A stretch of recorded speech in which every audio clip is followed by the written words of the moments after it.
Do y'all remember that plane to Sudan? Remember the court said don't send it and the regime sent it anyway, and then Sudan was like, they never got here. Remember that?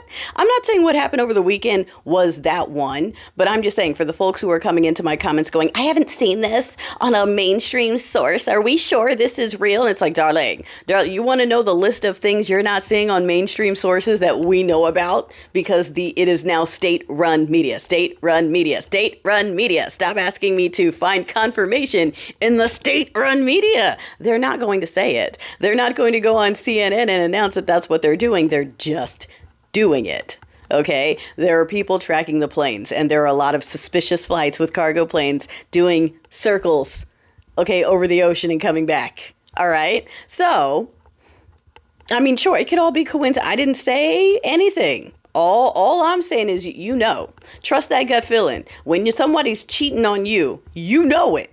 You know it. Okay, same feeling. You know it. Don't try to excuse it. Don't try to say, maybe it's not. You know it. You know that Miller is absolutely directing them to do that. You know they are. Just like they're being directed to crowd them into those horrible facilities and camps. Just like they set up that Alcatraz that's nothing but shipping containers and tents in hurricane zones. Okay, just waiting for nature to wipe it out. They are absolutely enjoying the cruelty of doing this on a mass scale with our money. Okay, for their entertainment. And if you're expecting CNN to tell you the truth, CNN is still trying to convince you that the strike annihilated the nuclear program in Iran. And you know what? The sleeper cells are coming. And they're not talking about the Gestapo. They're not talking about the people being held in basements. They're not talking about the people pretending to be ICE and buying lights and wearing vests and doing it to abduct women and children. They're not talking about all of the women American citizens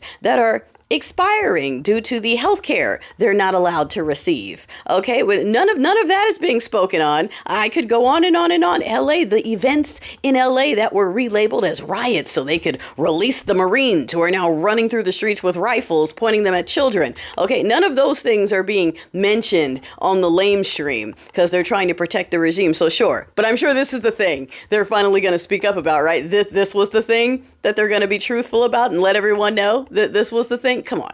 It's not funny. It's not funny. I'm just saying, you know in your gut. You know when someone's cheating, right? You know when something is wrong. You know when someone is doing the thing. And when the someone in charge is someone who is purely evil and they get so much joy out of tormenting immigrants that their own family came forward and said, yeah, we don't know what's wrong with him and why he's like that, considering our family is immigrants from Belarus, so we don't know why he's like that. You know.